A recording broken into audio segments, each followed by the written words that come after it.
안녕하세요. 오늘 여러분들을 만나 뵙게 된 김은영이라고 합니다.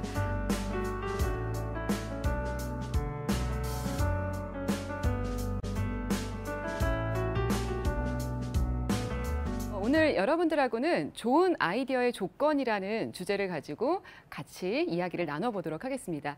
최근에 아이디어라는 단어가 굉장히 많이 나오고 있죠.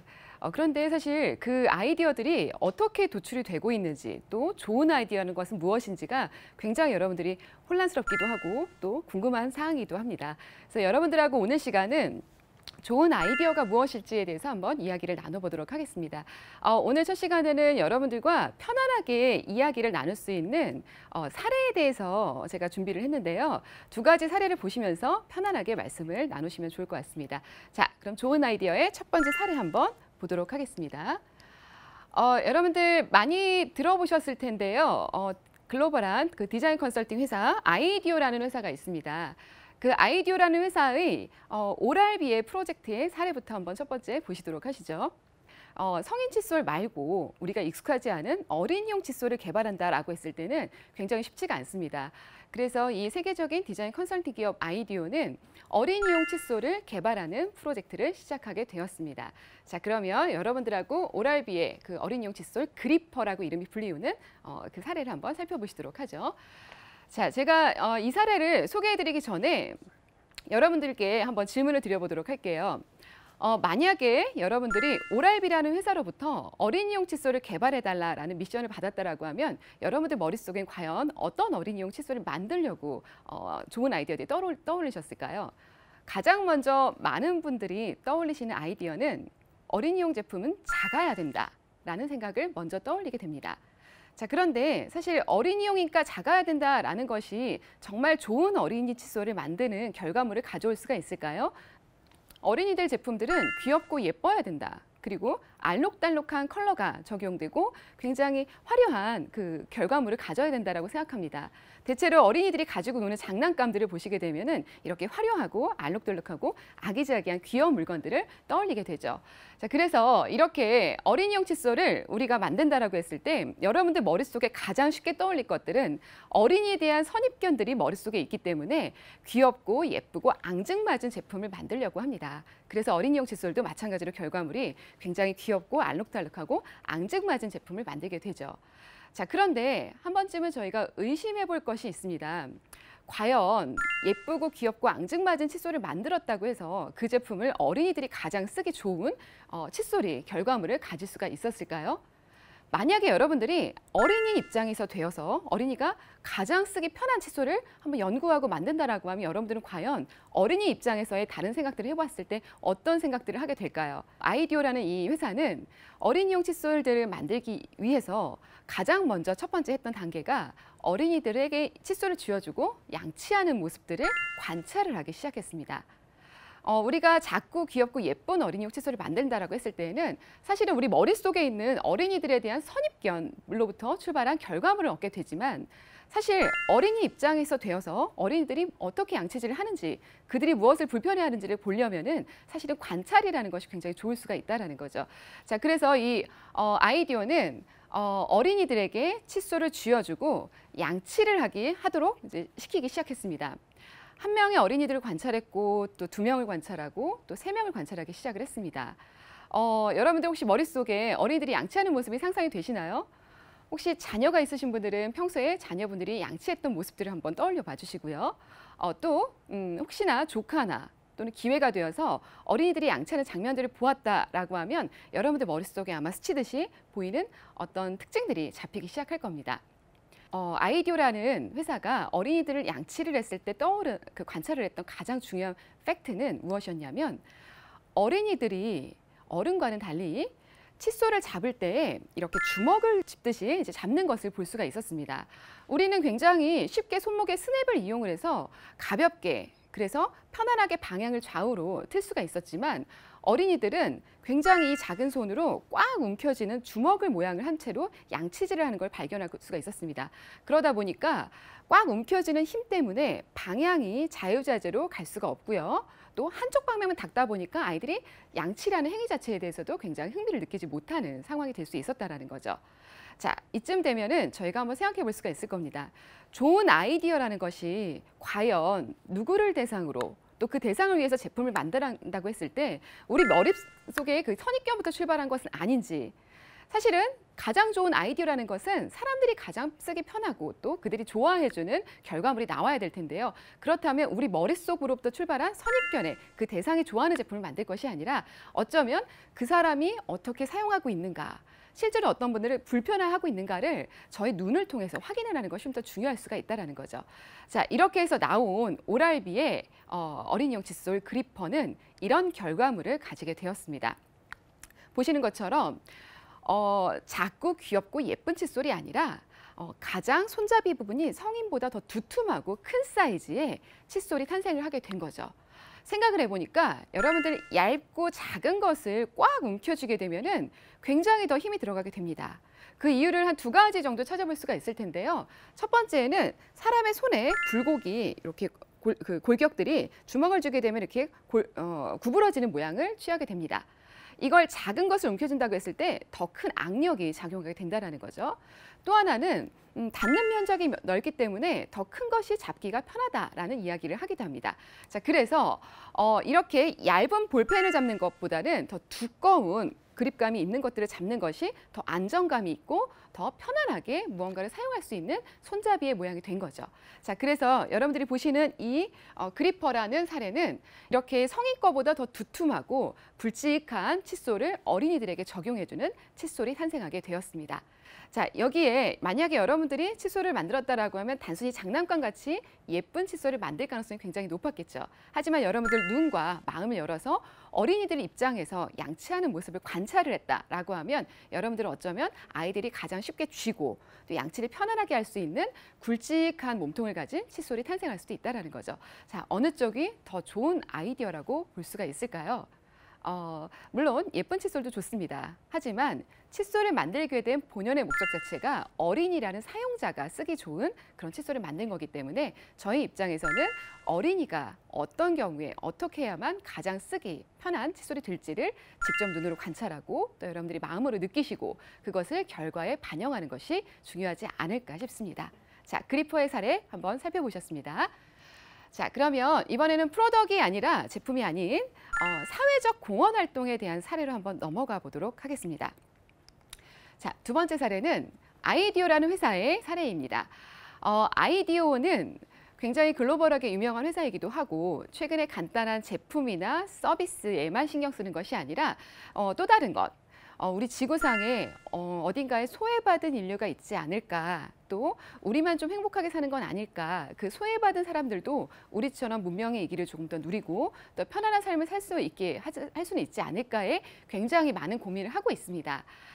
그렇게 해서 탄생한 프로덕트 하나가 아쿠아덕트라는 제품이고 이 프로젝트의 그 사례는 굉장히 글로벌하게 귀감이 되는 그런 사례로 손꼽히고 있습니다. 자, 저희 잠시 일부 아프리카와 동남아, 아시아의 사람들의 삶으로 한번 잠깐 여러분들을 초대해서 한번 들어가 보도록 하겠습니다. 자, 사람이 사는 데 있어서 가장 중요한 것을 우리가 필수 요소를 의식주라고 이야기를 합니다. 의는 이렇게 차려입는 옷들을 뜻하고요. 식은 먹는 음식을 뜻합니다. 그리고 주는 잠을 자는 것을 뜻하죠. 자, 그럼 여러분들 생각에 의식주 중에 무엇이 가장 없어도 되고 무엇이 가장 중요할까요? 3가지 중에는 사실 집은 상대적으로 좀 덜 중요하다라고 이야기하는 분들이 많으십니다. 또 옷 같은 경우에도 이미 잘 알고 있는 가족이나 친한 분들 사이에서는 조금 벗고 살아도 되지 않을까라는 이야기도 많이 하십니다. 자, 그런데 먹는 것은 사실 최대한 한 달까지도 음식이 없으면 살 수 있다라고 이야기를 합니다. 체지방만 충분하면. 하지만 먹는 것 중에서도 물이라는 것, 식수라는 것은 사실 3일만 마시지 않더라도 죽을 수 있다라고 이야기를 합니다. 최근에 게다가 그 물에 대한 중요성이 굉장히 많이 부각이 되고 있죠. 많은 언론 매체에서 또 많은 분들이 물을 하루에 2리터 마시라는 권장 사항을 이야기를 하고 있습니다. 물은 이제 인체를 구성하는 가장 필수 요소이기도 하고 그렇기 때문에 3일 정도의 기간 동안 물을 끊게 되면은 굉장히 생명이 위독할 정도로 위험하다라는 이야기들을 많이 하고 계시죠. 자, 그런데 우리는 사실 한강에 그 아리수라는 생수를 마실 수도 있고요. 또 쉽게 구입을 할 수도 있습니다. 이렇게 우리에게는 흔한 그런 물이 어느 나라 사람들에게는 정말 간절하고 구하기가 굉장히 어려운 상태라고 한다면 저희는 그들의 삶을 한번 공감을 해보고 그들에게 어떻게 좀 쉽게 물을 가져다 줄 수 있을지에 대한 어떤 좋은 아이디어들도 나올 수가 있을 겁니다. 자, 그래서 이 아이디어가 주목한 것은 이 일부 아프리카와 동남아 사람들이 우리처럼 개량된 식수원 자체에 접근할 수가 없다라는 것. 그래서 굉장히 식수를 구하는 것들이 이 나라 사람들에게는 하루 종일 시간을 쓸 만큼 전쟁과 같은 상황이라는 것을 포착하기 시작을 했습니다. 자, 그래서 이들을 위해서 새로운 아이디어를 내보기로 결심을 합니다. 아래 사진을 보시는 것처럼 한 여성과 이제 많은 사람들이 물통을 줄을 세워서 식수원에 이제 접근을 하기 위해서 기다리고 있는 상태인 걸 볼 수가 있습니다. 또 두 번째는 아이들과 이제 여성들이 물을 깃고 있는데요. 보시다시피 물이 지금 깨끗한 상태가 아니라 정수가 된 상태가 아닌, 개량된 식수가 아닌 굉장히 지저분한 상태의 물을 깃고 있는 것을 볼 수가 있습니다. 저희의 상황과는 굉장히 다르죠. 자, 그래서 이 아이디어는 이 나라 사람들을 조금 더 관찰을 하기 시작했습니다. 이 나라 사람들이 식수를 구하러 얼마나 많이 가는가, 멀리 가는가, 그리고 이 나라 사람들이 마시는 물들은 어떠한가, 또 식수의 깨끗한 정도는 어느 정도인가 이런 것들을 한번 자료를 수집하기 시작했습니다. 이들의 삶을 들여다본 아이디어는 다음과 같이 세 가지 문제점을 포착할 수가 있었습니다. 첫 번째는 식수를 구하기 위해서 어린이들과 여자들이 매일 최소 4에서 5km를 걸어가거나 최대 멀리는 30km까지 걸어가는 걸 볼 수가 있었습니다. 상상하기 굉장히 어렵죠. 저희는 단순히 1km를 걷는 것도 굉장히 힘들 텐데 이들은 마실 물을 구하러 매일매일을 4, 5km에서 30km를 걸어 다녀온다고 합니다.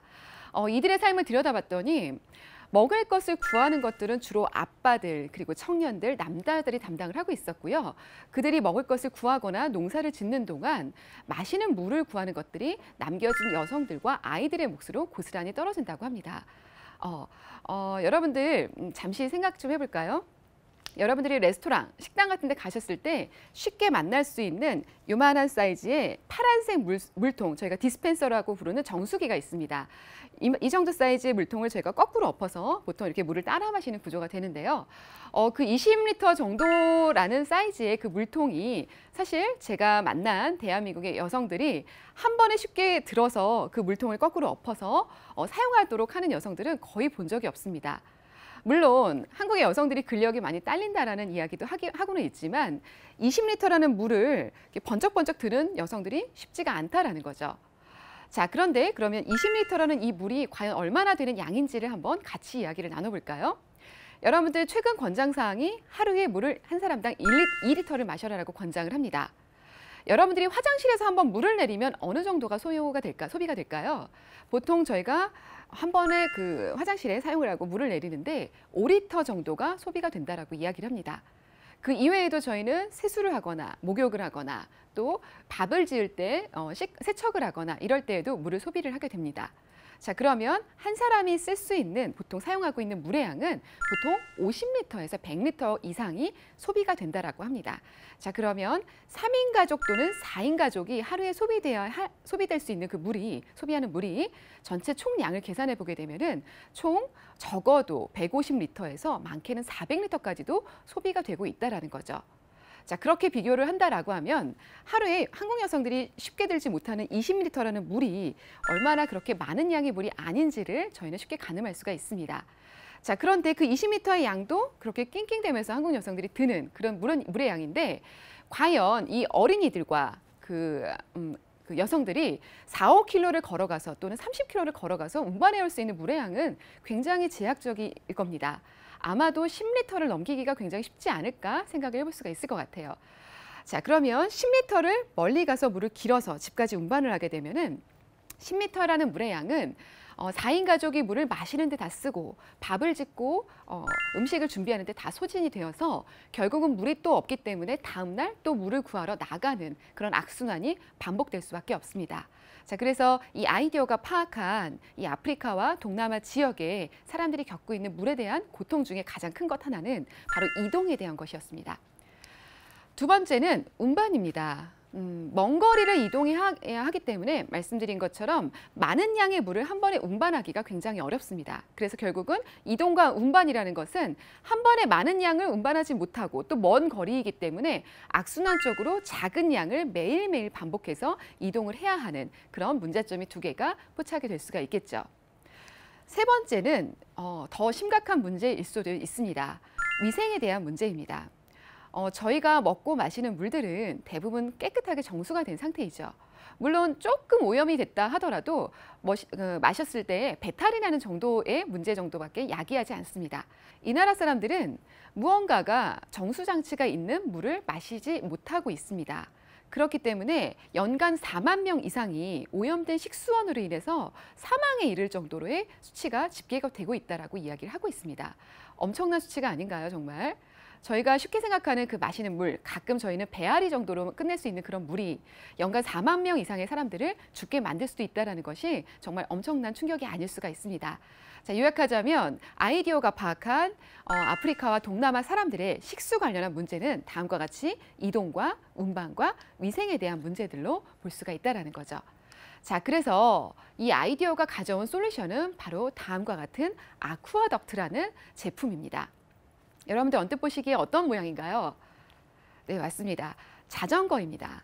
저희가 쉽게 탈 수 있는 자전거와 동일한 형상을 가진 아쿠아덕트라는 프로덕트가 만들어졌고요. 아쿠아덕트는 아프리카와 동남아 사람들에게 식수를 구하는 데 있어서 아까 말씀드렸던 세 가지 문제점을 모두 해결해주고 있습니다.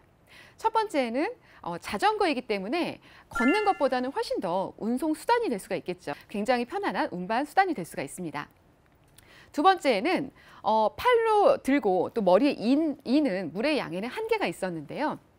지금 보시는 것처럼 자전거의 본체에 물을 탑재를 하게 됩니다. 자, 그렇게 되면은 사람이 들거나 머리에 일 수 있는 그 물의 양보다 훨씬 더 많은 양의 물을 가져올 수가 있겠죠. 쉽게 얘기하자면 물을 탑재를 하고 자전거 본체에 싣고 페달을 밟게 되면은 집까지 이렇게 신나게 조금 더 편하게 많은 양의 물을 운반할 수가 있는 구조가 될 수가 있습니다. 자, 그런데 여기에는 숨어있는 기능이 하나가 더 있습니다.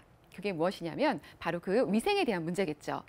여러분들 제가 최근에 뉴스에서 봤던 것 그리고 언론에서 봤던 것 중에 굉장히 흥미로웠던 것이 하나가 있는데요.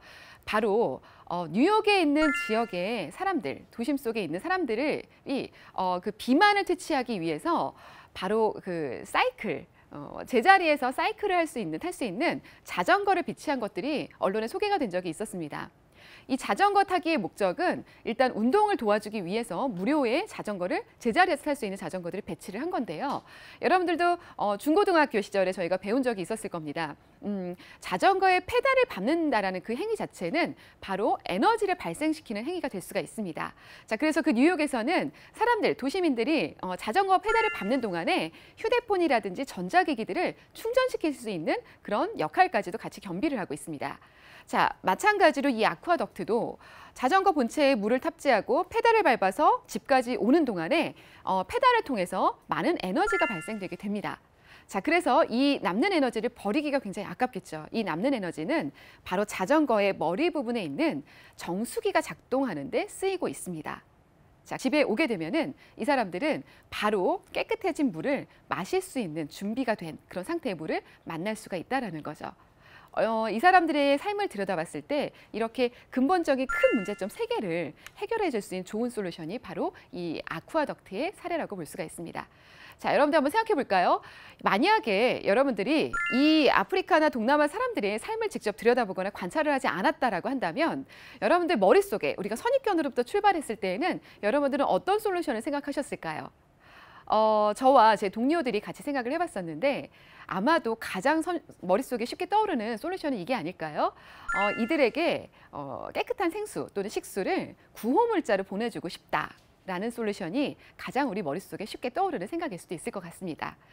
자, 하지만 그거는 굉장히 지속적이지 않은 솔루션이 되겠죠. 가장 좋은 솔루션은 이 사람들이 자생력을 통해 식수를 스스로 해결할 수 있도록 도와주는 이런 아쿠아덕트와 같은 그런 솔루션이 아닐까 싶습니다.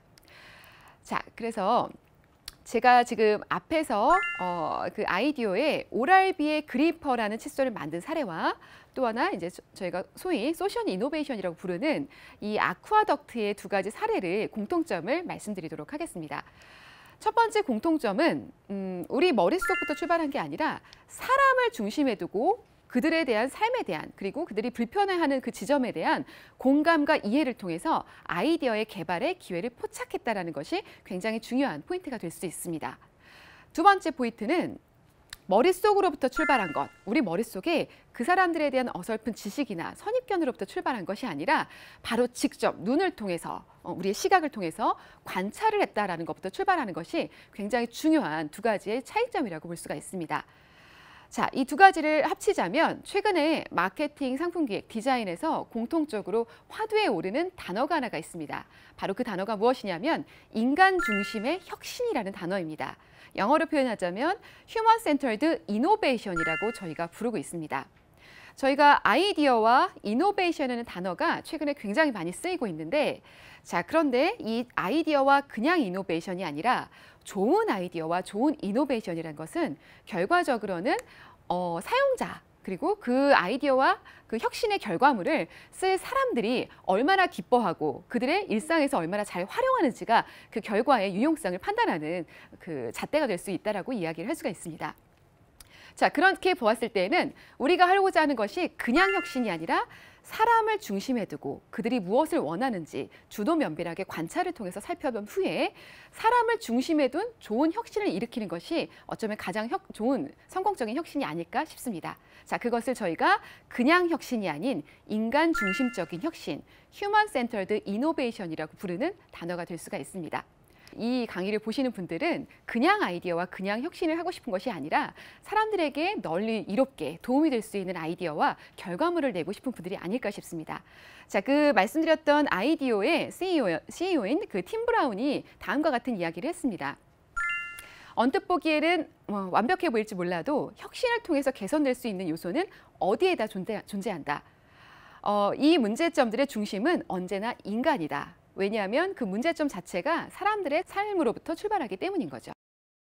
제가 오늘 이 강의를 통해서 여러분들에게 전달해드리고 싶었던 것은 그냥 아이디어가 아니라 좋은 아이디어를 낼 수 있는 간단하고도 쉬운 그런 비교 사례를 통해서 여러분들에게 좋은 아이디어가 무엇인지를 전달해드리고자 했습니다. 자, 여러분들 조금 머릿속 생각이 바뀌셨나요?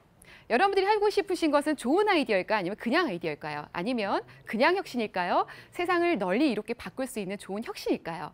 자, 그 관점은 머릿속이 아닌 여러분들의 선입견이 아닌 아이들은 이래 또 아프리카 사람들은 이래 라는 나의 약간의 쌓여있는 지식으로부터 출발하는 것이 아니라 어쩌면 여러분들이 미처 다 파악하지 못한 아이들의 불편함들 또 여러분들이 미처 다 보지 못했던 아프리카 사람들의 삶을 여러분들 눈과 마음을 열어서 직접 관찰을 통해서 얻는 그 출발점이 여러분들에게 좋은 아이디어와 좋은 혁신을 가져올 수 있는 그 기준점, 출발점이 될 수가 있을 것입니다. 자, 오늘 강의는 여기서 마치도록 하고요. 오늘은 여러분들께 간단한 두 가지 사례를 통해서 좋은 아이디어에 대해서 설명을 드렸습니다. 다음 강의에서는 이어서 관찰 조사에 대해서 조금 더 상세하게 여러분들과 이야기를 나눌 수 있는 시간을 마련하도록 하겠습니다. 수고 많으셨습니다. 감사합니다.